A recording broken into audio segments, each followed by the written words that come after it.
para su gloria, como dice el texto, y en el poder del Espíritu Santo, de tal manera que los hombres puedan recibir a Jesucristo como Salvador y servirle como Rey. Y realmente eso es la parte más importante de la historia, entender que la evangelización es comunicar un mensaje de salvación a la humanidad y que todos estamos llamados a hacerlo. Recordemos que siempre ha estado en el corazón de Dios que nosotros lo hagamos, que nosotros somos testigos, nos guste o no, somos testigos. El Señor ya nos llamó a que lo fuéramos y tenemos esa función que tiene que ser activa, que tenemos que buscar la gente conforme el Señor nos enseñó. También que tiene un privilegio, tiene unas consecuencias increíbles y por eso debemos hacerlo, que la iglesia es la primera llamada a hacerlo, pero la iglesia somos nosotros, así que tendremos que llevarlo a cabo. Que si no lo hemos hecho es porque nos ha faltado compromiso, porque desconocemos esa responsabilidad, porque no estamos preparándonos para ella, por miedo a las personas, por creer que depende de nosotros, por no tener esa llenura del Espíritu. Y el asunto es que el evangelismo es obediencia a Dios, es compasión por las personas, es amor al hombre de Dios, es un deseo de ver el reino del Señor. Pero cuando no se hace es una falta de contacto vital con Él. Dios quiere formar un pueblo para su nombre, Él quiere hacerlo y también quiere que la tierra sea llena de su gloria y que los reinos de este mundo pertenezcan a Él. Por eso tenemos que dar a conocer a Dios en Jesucristo y dar nuestra motivación debe ser hacer discípulos, no solo a gente convertida. No queremos religiosidad, no queremos que la gente sea laica, que es que yo soy espiritual. Unos son espirituales y los otros no. Todos tienen que ser espirituales para formar ese pueblo para su nombre. Y por eso tan importante hacer discípulos, no solamente conversiones, con una evangelización teocéntrica, centrada en Dios, no antropocéntrica, que es en el hombre, sino teocéntrica. Y hablando específicamente del evangelio, diciendo que el evangelio es hablar de Dios, del hombre, de Jesucristo y de nuestra respuesta. Eso es el evangelio.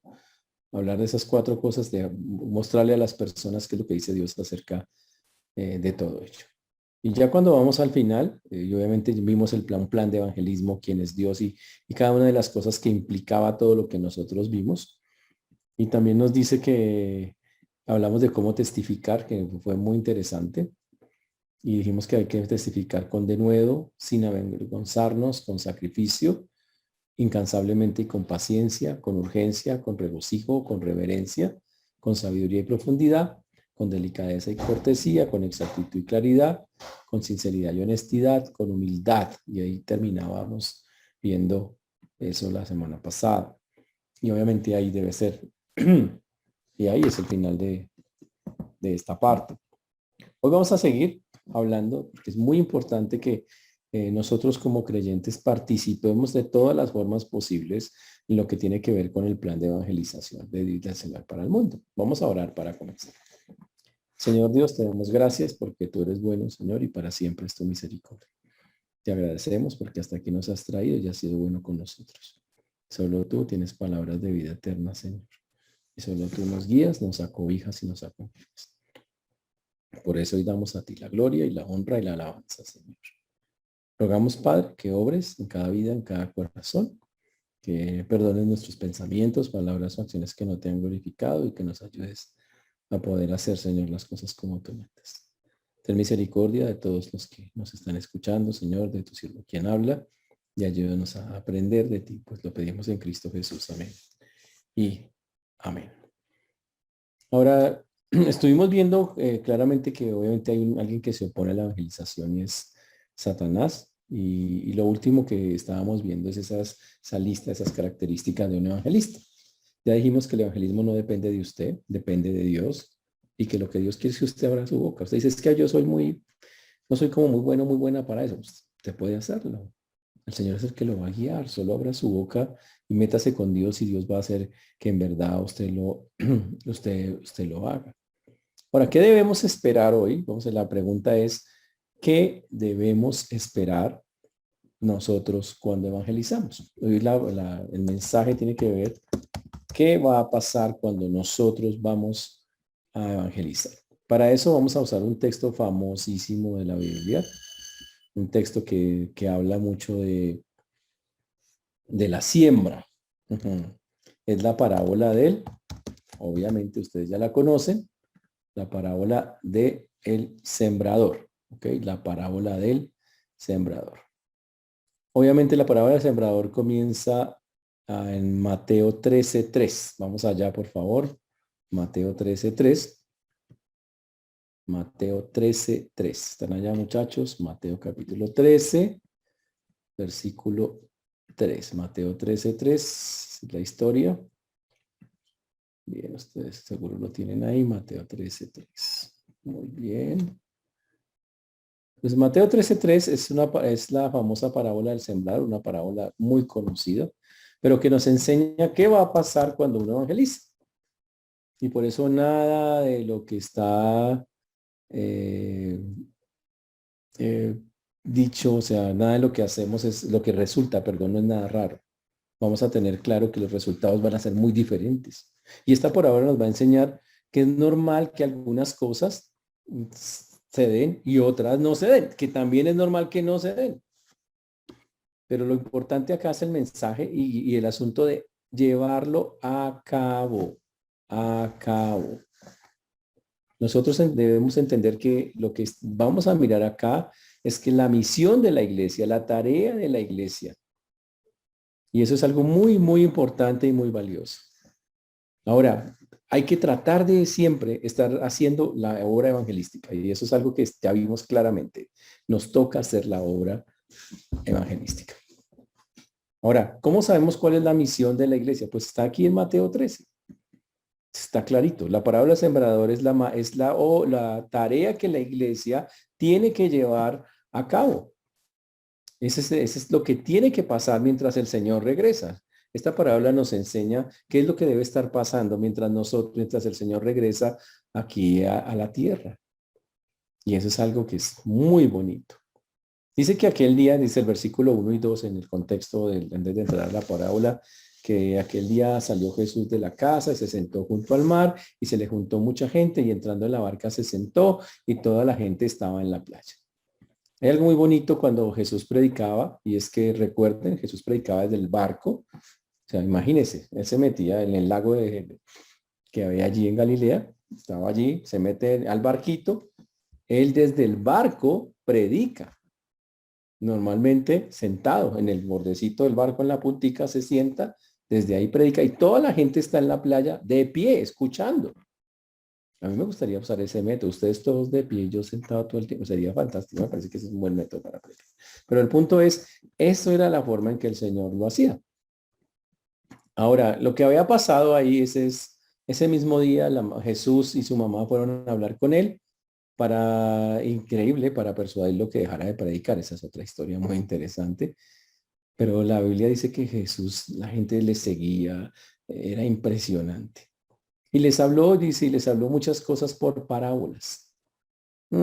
Recuerden que la parábola es como un ejemplo, es una verdad espiritual o moral eh, que se expresaba poniendo al lado un ejemplo físico que podía entenderse más fácilmente. Pero la idea era dar a entender algo espiritual o moral que se expresaba. Y Jesús pues hablaba de esa manera y enseñaba por parábolas y de pronto sacó esta. Dice que el sembrador salió a sembrar y mientras sembraba parte de la semilla cayó junto al camino. Vinieron las aves y la comieron. Parte cayó en pedregales donde no había mucha tierra y brotó pronto. Porque no tenía profundidad de tierra. Pero salido el sol se quemó y porque no tenía raíz se secó. Y parte cayó entre espinos y los espinos crecieron y la ahogaron. Pero parte cayó en buena tierra y dio fruto, cual al 100, cual al 60 y cual al 30 por uno. El que tiene oídos para oír, oiga. Ahora, lo chévere de Jesús son las historias. Jesús habló de algo que ellos veían todo el tiempo. En la región donde estaba Jesús había campesinos, muchos campesinos que sembraban y los lugares donde Jesús predicaba no eran templos súper espectaculares, eran simplemente veredas, parques, hoy diríamos como parques, campos, lugares así. Y el Señor estaba allí. Así que para la gente cuando Jesús empezó a hablar de la parábola del sembrador, tal vez al fondo podían estar mirando personas que estuvieran sembrando. Porque Jesús cogía cosas como esas para que la gente entendiera cómo era.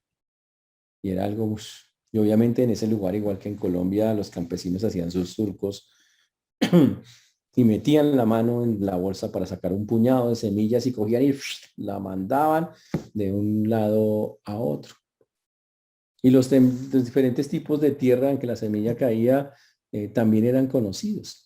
Los campesinos entendían, esa semilla no brotó por esto, esa semilla sí brotó por esto. Ellos tenían claro cómo funcionaba. Mm. Ahora, el problema es que los campesinos también sabían, perdón, que cuando la semilla se lanzaba a mano, usted, como eso, las semillas son cosas pequeñas, ¿no? Es imposible controlar dónde caen todos los granos. O sea, sembrar semillas no es como jugar cinco huecos. En el cinco huecos te dice figo, 5 para el 8, tran. ¿Se acuerdan ustedes de eso? Claro, ustedes se acuerdan perfectamente de eso. Esa vaina sale exacto. Pero cuando se siembra, usted coge la semilla, tiene que lanzarla, pero usted no controla dónde caen todos. Se le calcula, dice, yo trato que vaya por el surco, por donde le abrí. Pero ¿sabe qué? Muchas semillas no caía y muchas semillas se salía del camino y quedaba fuera del camino. Uy, y en esa región de Galilea, pues obviamente los agricultores transitaban mucho. Y fue por un camino de esos en un campo de trigo cuando recogieron los discípulos grano para comer. Así que la escena para las personas que lo escuchan y que en ese momento a Jesús es una escena vívida, muy, muy real, muy de, yo sé qué es eso, yo sé de Jesús de qué está hablando y lo tenían bastante claro. Y entonces el Señor empieza a dar una explicación muy interesante de cómo eran los tipos de semilla que se podían ver allí. Entonces, él inicialmente solo dice cosas generales de los campos y de las semillas, pero no explica la parábola. La explicación está en otra parte. Pero acá simplemente el Señor comienza a decir lo que era normal en esos lugares. Dice que el texto, versículo 3, dice el 4, mientras sembraba parte de la semilla, cayó junto al camino. ¿Qué pasó? El sembrador lo lanza, trata de darle al surco, pero ¡pum! Unas pepitas, unas semillas se van a un lado, caen al camino, nada que hacer. ¿Y qué pasa cuando la semilla está en el camino? Pues pasaba usted mirando para el techo y nada que hacer, la semilla era pisoteada. Wow, y obviamente pues esa semilla no producía ningún fruto. Es más, venían las aves, ya han visto los pajaritos llegar y... Interesante, ¿no? Y todo el tiempo en esos campos, las aves sabían cuando estaban pendientes cuando las semillas cayera fuera del camino para llegar y echar su picotazo a ese lado. La otra parte dice, parte cayó en pedregales, donde no había mucha tierra y brotó pronto, pero no tenía profundidad de tierra. Y entonces habla de los pedregales donde no había mucha tierra. Un pedregal no son piedras sueltas, porque los agricultores siempre antes de sembrar limpian el terreno y cogen las piedras y las quitan. Más bien son rocas que están debajo de la tierra, no se ven, más profundas, que el arado no podía alcanzar, como piedra caliza, y que los cubrían, o sea, eran piedras tapadas muy profundas que salían y obviamente el agricultor no las podía ver. Y dice que caían, cuando esa semilla caía, brotaban pronto porque no tenía profundidad de tierra. O sea, quedaban usted coge la semillita y muy, apenas entrando un poquito, ya estaba la piedra ahí que no la dejaba tener más raíces al fondo. Entonces, obvio, esa semilla rápidamente se extendía ahí encima y de una brotaba porque no se hundía. Por eso salía tan rápido. Pero como sus raíces no podían penetrar la piedra que estaba debajo, uy, entonces la plantita empezaba a estirarse sus raíces así, pero ojo, las estiraba, pero no hacia la tierra para tener fuerza, sino hacia los lados. Y por lo tanto, si usted agarraba esa mata así, ¡pum!, ya salía de una con todo y raíces porque no tenía profundidad. Esa es la que caía entre los pedregales, ¿ok? Ahora, obviamente, cuando caían los pedregales, esas plantas parecían más sanas, más fuertes. Wow. Pero ¿sabe qué pasaba? Dice el texto, y versículo número 5, y brotó pronto porque no tenía profundidad de tierra. Pero salido el sol se quemó y porque no tenía raíz se secó, y obviamente es lo que dice ahí. Entonces dice acá que la mayoría de ellas brotaban sobre la tierra, lo que yo les decía. Como no tenían profundidad, se estiraban, brotaban rápidamente para crecer, pero salía el sol y como no tenían fuerza, no tenían de dónde agarrar nutrientes y cosas, pues el sol las quemaba y se secaban rápidamente. Y la falta de raíces evitaba que las plantas alcanzaran y absorbieran la humedad. Y una vez salido el sol en la mañana, las plantas muy prometedoras, muy lindas, muy cute, terminaban quemadas y secas. Pero el tercer terreno que el Señor no da mayores explicaciones porque las va a dar más adelante, dice, el tercer tipo de tierra sobre el cual caían las semillas estaba infestado de espinos, dice el texto. Dice, y parte cayó entre espinos y los espinos crecieron y la ahogaron. Uy, los espinos, dice ahí, este terreno había sido antes cultivado perfectamente. Interesante. Es un terreno donde por alguna razón, para que produzcan espinos, él no lo va a distinguir sino hasta cuando crezcan las plantas. De alguna manera, una semilla de espino se mezcla con la otra y el espino coge y empieza a crecer en medio de la plantita buena. Y eso es lo que llamaríamos nosotros maleza. Y entonces esa maleza empieza y es fuerte, gruesa y ahoga las planticas chiquiticas. Les quita el espacio, la humedad, los nutrientes, la luz del sol y las ahoga. Y eso es lo que mataba a esas plantas, dice Jesús. Pero el cuarto tipo de terreno, dice el texto en el versículo 8, cayó en buena tierra y dio fruto, el cual a 100, cual a 60 y cual a 30 por uno. El que tiene oídos para oír, oiga. Dice, uy, yo he oído eso en los carismáticos, que al 100, al 60, al 30, sí, pero no está hablando, estamos hablando de la agricultura. Y lo que ocurría es que esa buena tierra, ojo, pues obviamente una tierra que no estaba pegada al camino, al sendero, caía en buena tierra, se refiere a una tierra suave, suelta, que no tenía malas hierbas, y obviamente producía fruto, cual al 100, cual al 60 y cual al 30. Interesante. Entonces, una cosecha para ellos, una cosecha que producía al 30, al 60, wow. Nos- Normalmente las cosechas de ellos, porque ellos tienen hasta cálculos de esos, eran de 1 a 8. Por cada, esperaban dar una productividad de 8. Jesús dice, le van a dar una productividad de 30, de 50, de 100. Hablaba de una vaina descomunal, de una cosa que ellos no habían visto. Ahora, pero el Señor al final dijo, el que tiene oídos para oír, oiga. Alguien tradujo, si ustedes pueden entenderla, entonces entiéndanla.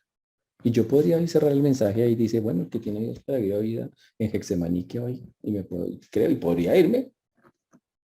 Pero no vamos a hacer eso, porque usted dice, no, pastor, pero es que, ¿cómo así? Yo no entendí todo, ¿cómo así? ¿Y eso qué tiene que ver con nosotros? Ya vamos a mirar qué tiene que ver, porque el texto es muy bonito y muy especial. Toca ir al versículo Mateo 13, 18.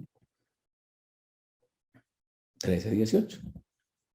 Ahora, Jesús lanzó la parábola interesante y no, obviamente no todos la entendieron. ¿Porque sabe para qué son las parábolas? Para que no todos las entiendan.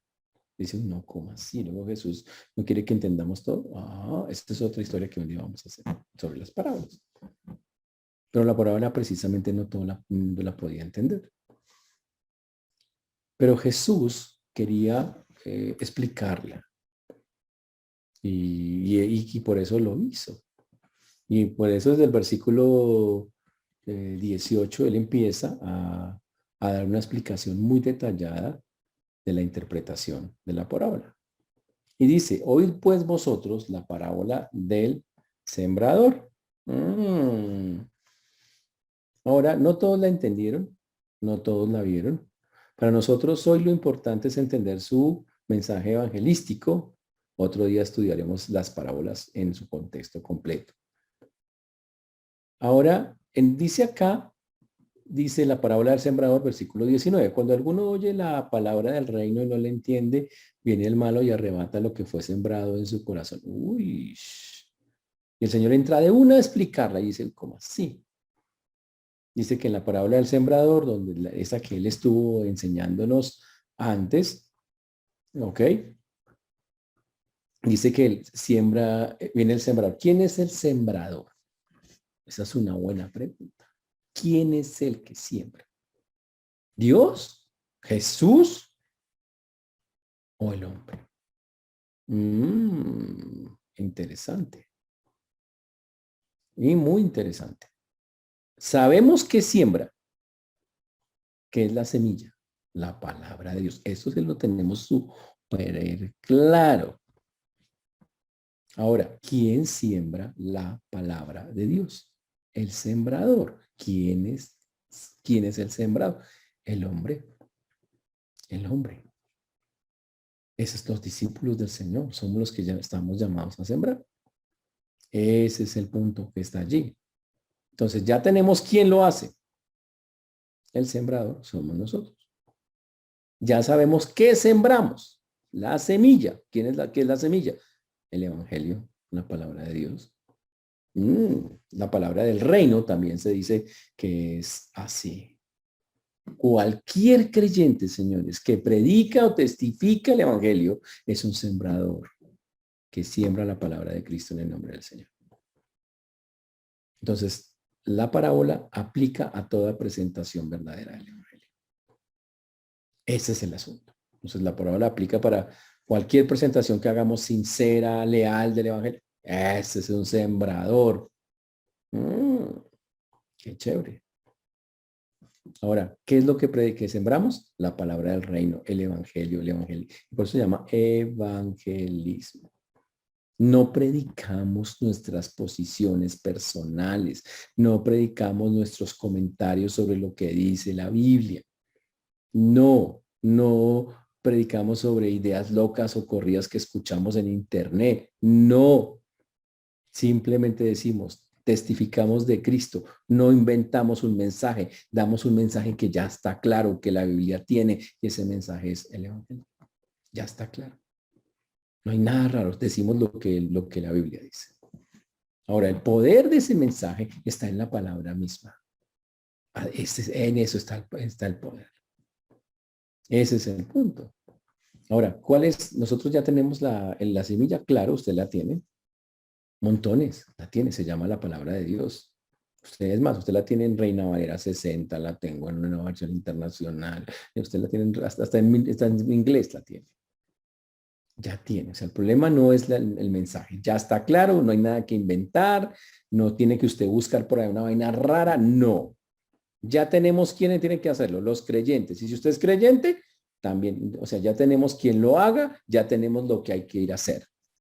Ahora la vaina es que y yo lo hagamos, ¿no?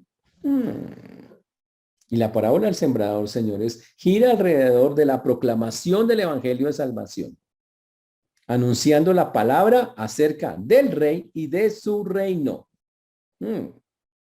Sin embargo, su enseñanza principal tiene que ver con los suelos del corazón, donde esa palabra cae, donde esa palabra se predica. Y Jesús muestra 4 clases de suelos donde va a caer la palabra, que son 4 clases de corazones de las personas a las que evangelizamos. Interesante, ¿no? Hoy esos terrenos existen, son los mismos. Y lo interesante del asunto es, wow, ¿qué quiere decir? Pues que nos vamos a chocar con estas 4 clases de terrenos en algún momento de nuestras vidas. Ese es el punto. ¿Ok? Ahora, el Señor puede llegar a cualquier corazón al que se hay que dejar claro eso. Y obviamente Dios puede hacer que algo árido se convierta en algo fértil. Esa es la obra de Dios. ¿Ok? Porque no decir, no, esta persona, este es de los del camino, no sirve para nunca va a hacer. No. Dios puede hacerlo. El que a mí viene no le echo fuera, dijo el Señor. Y toda persona puede recibir la semilla del evangelio y cambiar. ¿Ok? Está hablando de la condición que una persona tiene a veces en el momento en que le hablamos. Pero esa condición puede cambiar hasta convertirse en una condición fértil, ¿sí sabe? Yo puedo comenzar siendo, no sé, lleno de espinos, o puedo ser lleno de piedras, de pedregales. Pero esa es mi condición en este momento. Pero eso puede cambiar. ¿Quién la cambia? Dios puede cambiar, ayudar a cambiar. Y él empieza a escribir sobre el primero, el que fue sembrado junto al camino. Entonces dice, cuando alguno oye la palabra del reino y no la entiende, viene el malo y arrebata lo que fue sembrado en su corazón. Recuerdan que la persona, el sembrador, cogió y mandó la semilla, pero no, como no puede calcular exacto, hay parte que cae en el camino. ¿Quiénes son esas personas? Son las personas que oyen la palabra del rey. Son las personas que usted le habla y la persona le dice, ¿sabe que no le entendí? Nada. Mm. ¿Y por qué? Es la dureza del corazón del hombre, tranquilos. Te dices, ¿qué pasa? ¿Es que no supe expresarme o qué? No, es normal cuando el corazón está muy endurecido, cuando el corazón está tremendamente endurecido, es imposible. Es normal que la persona rechace de frente. A esa persona le preocupan las cosas de Dios, es indiferente a lo espiritual. A mí no me importa que el infierno existe. Yo voy a esperar a ver cuando vaya allá. Yo creo que el infierno más bien es como la discoteca en el 85. Yo pienso más que es así como... Y piensa que el infierno es como un sitio de diversión y vainas de esas. Son duros de servicio. Obviamente la palabra no penetra en la mente, en el corazón de esas personas. No le presta la menor consideración al evangelio. Creen que es una locura total. Y todo lo que le huele a espiritualidad lo quita de su camino. Su corazón está totalmente endurecido, se vuelve insensible, es impenetrable. Y obviamente dice la Biblia que como no quiere aceptar a Dios, pues el otro viene, ¿quién? El malo, y arrebata lo que se le sembró. Viene la semilla, le llega, la tiene, la mira, la persona mira la semilla, dice, ¿qué es lo que usted dice? Pero viene el mal y le dice, ay, bote esa porquería, eso no le sirve, chino. Se va a ponerse a seguir esas vainas, esas religiones, ¿qué le pasa? Venga. Nos ha pasado. Le hablamos a una persona y medio y nos escucha así como con atento. Y salimos de la presencia y llega alguien y le dice, ¿qué le estaban diciendo? No, que es un evangélico. Ah, cristiano, yo soy cristiano, evangélico. Hermanos, son bobadas. Uno ya está muy grande para creer en eso. Y la persona dice, de verdad, ¿no? Y ya, listo, ya se fue. Así, lo perdimos. En menos de nada. Impresionante, ¿no? Por eso dice, viene el malo y arrebata lo que fue sembrado en su corazón, en el corazón de ese hombre. Y esa persona no tiene arrepentimiento, no necesita ayuda de Dios y Satanás sí lo toma. Su corazón nunca ha entendido que es culpable, que es pecador, no tiene conciencia de pecado y no tiene amor por lo puro, lo santo, lo bueno. Y obviamente son esas personas que dicen necio en su corazón, no hay Dios, no hay Dios. No creo que haya Dios, no creo. Y si lo hay, no es como ustedes lo pintan. Es alguien enfocado en sí mismo y el evangelio no tiene efecto, no tiene efecto sobre él, porque Satanás tiene cegado su entendimiento para que no les resplandezca la luz del evangelio de la gloria de Cristo, el cual es la imagen de Dios, como dice 2 Corintios 4:4. Ahora el mal obviamente utiliza lo que sea para arrebatar lo sembrado, lo que sea. Utiliza falsos maestros, mentiras espirituales, contradicciones a las verdades bíblicas. El miedo. Usted se convierte al cristianismo, le va a ir mal. Los que se meten allá, eso es terrible, eso van a sufrir, esos van a ser. O el orgullo. Satanás le dice, pero si usted qué necesita, hermano, si usted está re bien, ni que usted matara y robara. Ah, ¿qué tal? Usted no es malo. Usted solo ha podido salir adelante en la vida. Lo deberían es admirar a usted. Y la persona se lo cree y se abandona a la semilla que le fue sembrada. Satanás se la arrebata y no hay nada, no le queda nada. Es un comentario que le hicieron. Ese fue el primero. El segundo es el de los pedregales. Y va a pasar en el evangelismo. Vamos a encontrar personas que no quieren nada con Dios. Nada. Está bien, muchachos. Normal. Yo creo que entiendan que el problema ahí no es que nos encontremos con personas así. ¿No? El problema ahí es que usted no siembre. Ese sí es el problema. Dice, ay, pues es que nadie me hace, hermano, no importa. No hacemos esto para que la gente, el que salva es el Señor. Queremos que se salven, pero el que salva es Dios. Y algunas veces nos va a pasar esto, no hay resultado. Pero eso no quiere decir que no lo hagamos, al contrario, lo vamos a seguir haciendo porque es lo que el Señor nos manda a hacer. El segundo eran los famosos pedregales. ¿Ok? Dice que el que fue sembrado es el versículo 20, 13, 20, 21 de Mateo. El que fue sembrado en pedregales, este es el que oye la palabra y al momento la recibe con gozo, pero no tiene raíz en sí, sino que es de corta duración, pues al venir la aflicción o la persecución por causa de la palabra, luego tropieza. La persona que nos acepta gustosamente, dice, ay, tan bonito, y la recibe con gozo, y uno se ilusiona, ¿no? Dice, uy, esta persona me escuchó, pastor, mire que esa persona me oyó, le hablé 30 minutos y estuvo así todo concentrado, así 30 minutos.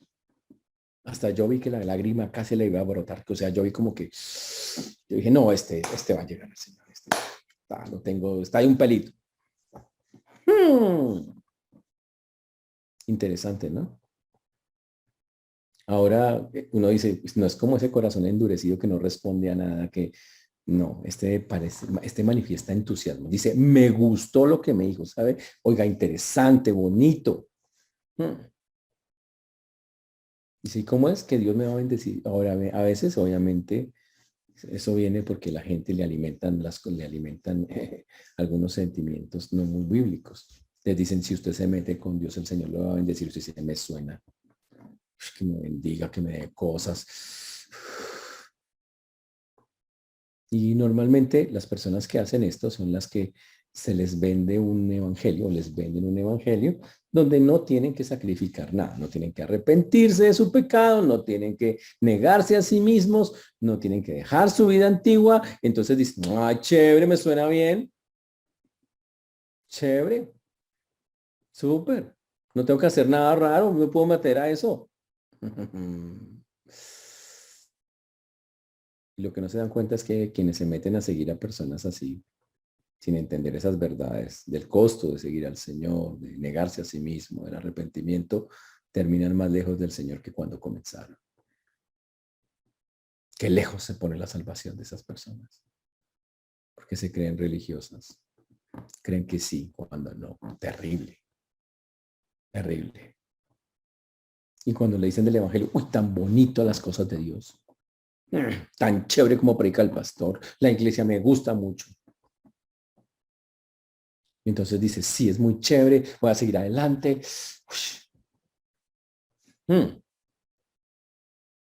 Y entonces uno piensa, sí, es llegó. Pero debido a que su corazón es superficial, los pedregales no tienen raíz, no profundizan, salen a los lados. Mm, es una reacción de corta duración. Todo es superficial. No hay profundidad en su corazón. Los sentimientos se le cambiaron, pero el alma no. Mm, no llegó hasta el alma, solo llegó por encimita. No echó raíces profundas. Y la persona entonces sin raíces profundas no tiene arrepentimiento genuino. No hay convicción de pecado, no reconoce su condición perdida, no tiene quebrantamiento, no tiene humildad. Y la forma fácil de verificarlo es que cuando por estar donde cree que está, no, yo estoy en el Señor, viene algo de persecución o de aflicción o empiezan a pasarle cosas fuertes. Entonces dice la Biblia que luego tropieza.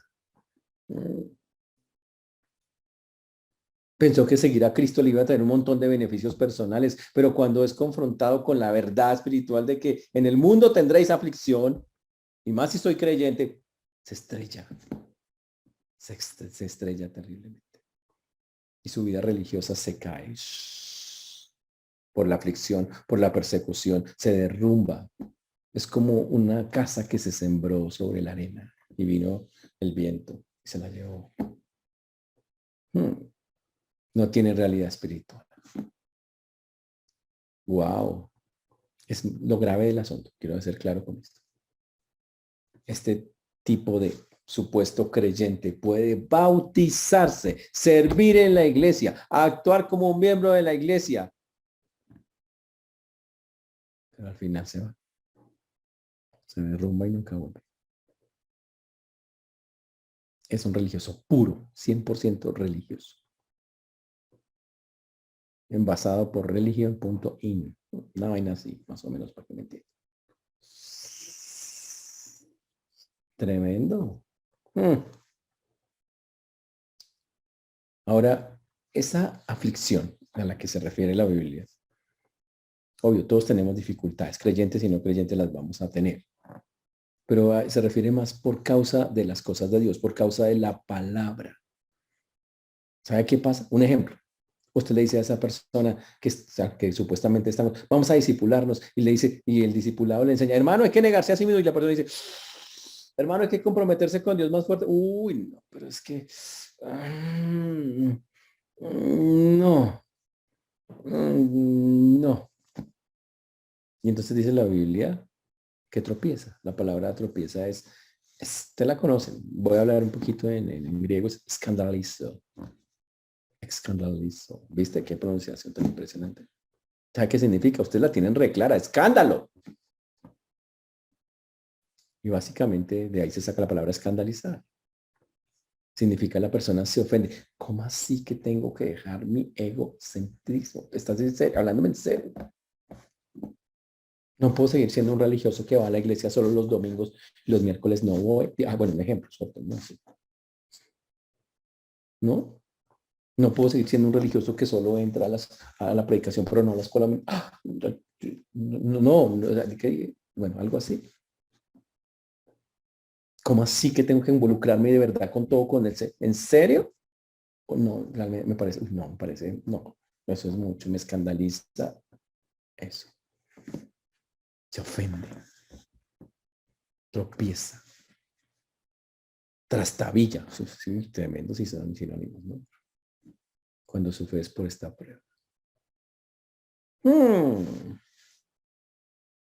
Y que lo critiquen por su fe. ¿Cómo así que usted se metió con los cristianos y no aguanta? No aguanta. Cualquier cosa que tenga que ver con lo espiritual, con involucrarse, con meterse, va para atrás. Y se avergüenza del evangelio. Y de aquel que decía, es que Él es mi Señor, tan bonito Dios, tan bonito eso. Porque no había convicción, no había sinceridad, no tuvo un nacimiento genuino. Y se fue su fe. Se marchitó. Así. Wow. Y obviamente esa persona se pierde. Porque dice, uy, no, pues, es que someterse con Dios es como tan difícil, tan complicado, y la verdad eso de sufrir a mí no me gusta. Y obviamente tan pronto medio llega a eso, se derrumba y se quita, literalmente dice, yo no sigo ahí.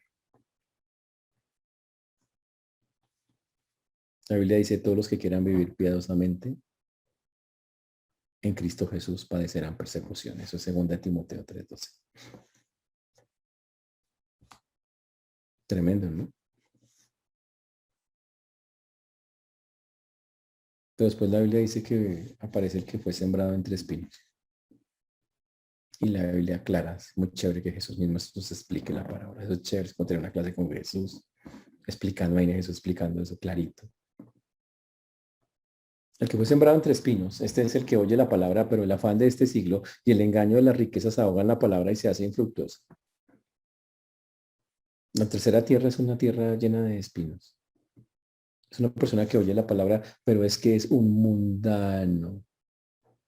Es muy mundano. Y este hombre, ojo, puede decir, sí, a mí me gustan las cosas de Dios, es más, sí, yo creo que voy a ser cristiano,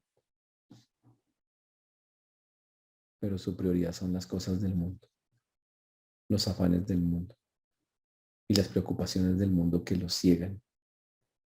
Y para él lo más importante es eso, ama las riquezas y cree que esas son las respuestas a los deseos, a las necesidades y se engaña a sí mismo y cree que así es como se hace. Por eso el texto dice, es el que oye, pero el afán de este siglo, el engaño de las riquezas ahoga en la palabra y la hace infructuosa. Para él lo importante es la posesión, el prestigio, la posición, lo que ofrece el mundo. La palabra no es importante. Y es más, no la tiene en su mente. Y por lo tanto, aunque dice, asiste, escucha, es infructuosa, no tiene ningún interés, no produce ningún fruto en él. Y él, obviamente, el Señor resalta el amor a la riqueza, el amor al mundo. La raíz de todos los males es el amor al dinero, dice la Biblia. Por eso las advertencias de la Biblia son tan fuertes cuando dice, no améis al mundo ni las cosas que están en el mundo. Si alguno ama al mundo, el amor del Padre no está en él. Que eso es primera de Juan 2:15. Eso es bien interesante, ¿no? Muy, muy interesante. Qué interesante eso. Señores, cuando el Señor llega a la vida de una persona, Cristo limpia total, completamente. Cuando predicamos el Evangelio, estamos ofreciendo a una persona que alguien va a limpiar su vida, que va a retirar todas las malezas de su pecado, que va a limpiar el campo de su corazón. Chévere, ¿no? Que lo va a limpiar perdonándolo, como dice la Biblia, ¿no? Pero si alguien dice que es creyente y no le preocupa el pecado de su vida, no odia la maldad, no ama la justicia, quiere decir que su corazón está lleno de malas hierbas. Y la palabra no puede coexistir con eso, va a ser una lucha tenaz en la vida de esa persona. El que es auténtico abandona el mundo, el que no se ahoga en medio del mundo, el mundo se lo traga.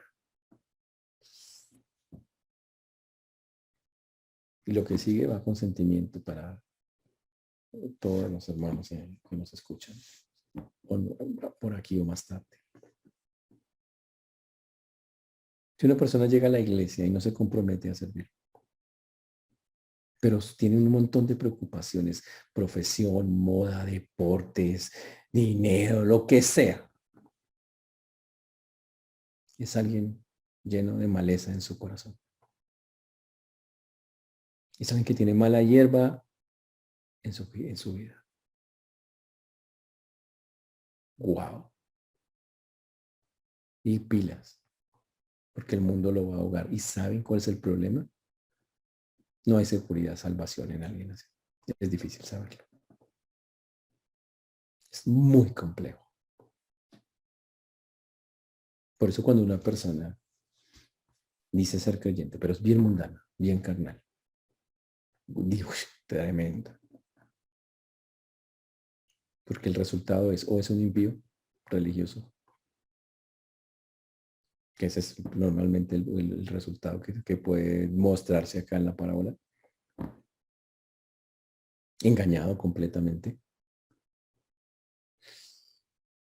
o es un cristiano que tarde o temprano tendrá que dejar el mundo, porque amo más a Dios. De verdad lo amo. Pero eso es difícil de saber, solo el Señor lo conoce. Y sabe que cuando se esté predicando el Evangelio, eso va a pasar. Esta clase de personas van a llegar. Los que no les importa nada. Ah, no me interesa. Y ya lo vimos. Los que son acá, como lo acabamos de ver, como el de los pedregales. Esos que son gozosos por un ratico, pero cuando medio los presionan, ¡pum!, se caen y no vuelven. O el de los espinos, que se meten, pero nunca están. O sea, están, pero no están. Solo tenemos su presencia física, pero no su corazón. Pero por suerte existe la última, ¿no? El del versículo 23, más el que fue sembrado en buena tierra, este es el que oye y entiende la palabra y da fruto y produce a 100, a 60 y a 30. Interesante. Pero hay una tierra donde todo se da, donde, ojo, donde el corazón está preparado. Y aquí viene la parte interesante de la historia.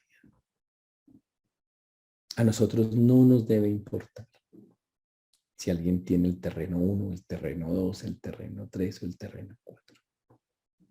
Eso no es el mandato para la iglesia. El mandato para la iglesia es siempre, hágalo. ¿Se acuerdan cuando Pablo hablaba por allá en Corintios? Que uno sembró, el otro recogió, el otro, ¿sí? Nosotros no hay problema. Chévere cuando podemos llegar a una tierra que ya está lista. Y eso es otra parte. Cómo es una tierra lista? Pues una tierra que Dios ya ha venido trabajando hace rato, que está preparada, que tiene un espíritu receptivo para las cosas de Dios. Es el que oye y entiende. Ahí la palabra dice, y entiende.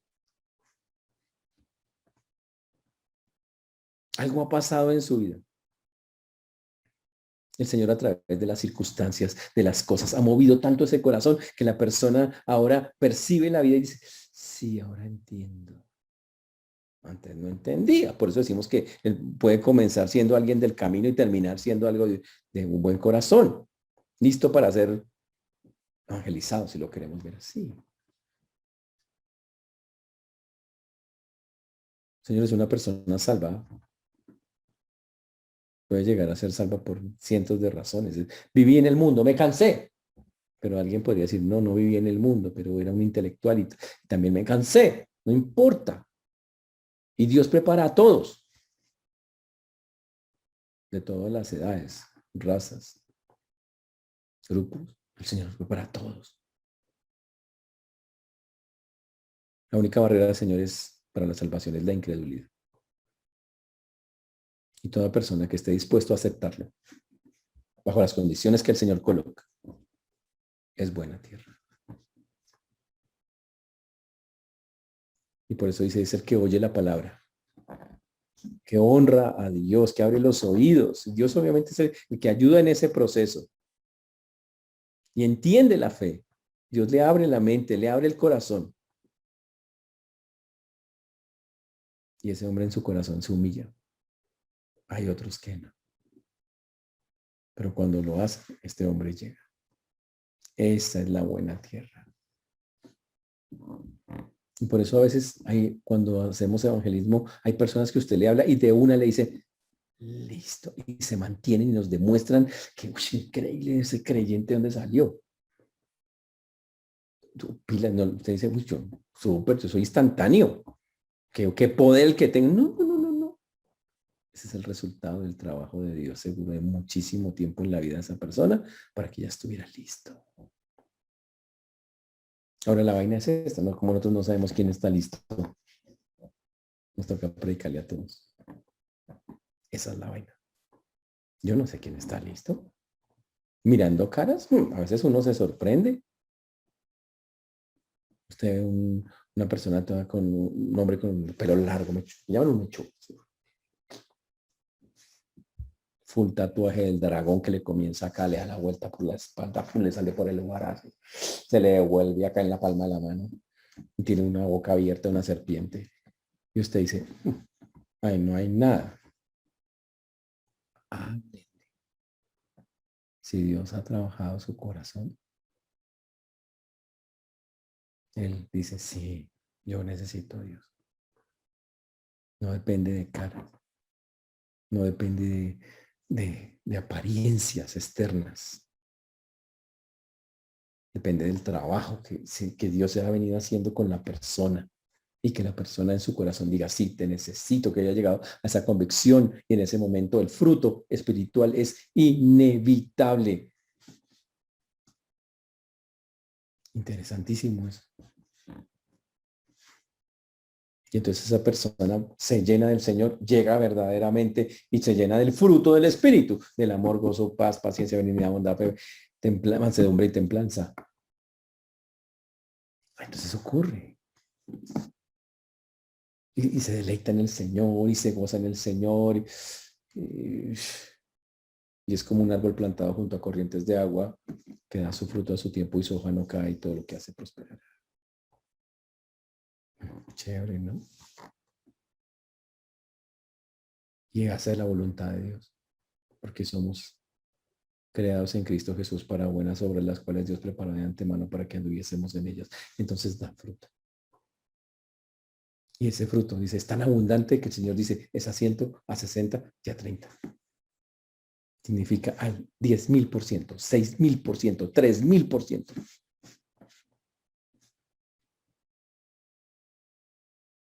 Y yo le pregunto, ¿su porcentaje cómo cuánto está?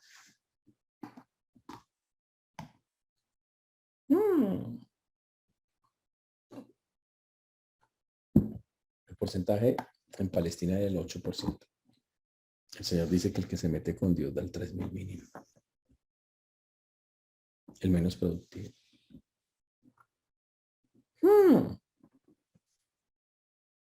Y eso es para mostrar que el Señor también muestra. Hay muchas clases de creyentes. Unos producirán un poco, pero es harto. Es mucho en comparación a un incrédulo. Producirán montones. Otros producirán más y otros producirán, mega producirán. Y los tres son igual de valiosos. Señores, por eso, ¿qué debemos esperar del evangelismo? No se desanimen. Si se encuentran con los corazones duros, con los de los pedregales o los de los espinos, tranquilo. Solo Dios puede arar corazones así y cambiar eso y convertirlos en buena tierra.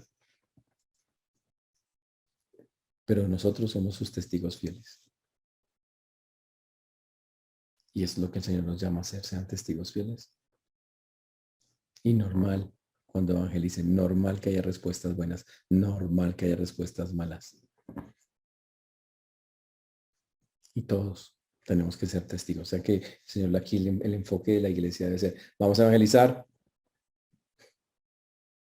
Nuestra única responsabilidad es esparcir fielmente la semilla hasta donde se pueda. Hasta donde se pueda. Por eso la invitación en esta noche, hermanos, es tranquilos. Ya hemos hablado de todo el proceso, de lo que Dios quiere, lo que desea, del que está formando un pueblo. Pero no todos van a querer. O no todos están listos en este momento. Y eso es normal. Pero por encima de eso, háganlo. Hagámoslo. Este sí es el llamado que el Señor nos hace en esta noche. Que el Señor nos ayude, hermanos, y que podamos hablarle a muchos del Señor. Señor Dios, te damos gracias por este tiempo, por esta tu palabra. Gracias porque solo tú, Señor, nos puedes guiar en cada una de estas cosas. Por eso damos a ti la gloria, la honra y la alabanza. Y ponemos delante tuyo una vez más esta tu palabra. Señor, ayuda a evaluar los corazones de cada uno de nosotros, Señor, para saber dónde estamos nosotros en comparación a lo que tú nos has enseñado. Gracias por este tiempo que nos has dado. Gracias por todas las cosas que sigues haciendo, por la misericordia que tuviste, Señor, para llevarnos, guiarnos, para preparar nuestro corazón para la salvación. Gracias por eso. Todo lo usaste para que nuestro corazón estuviera listo y dispuesto.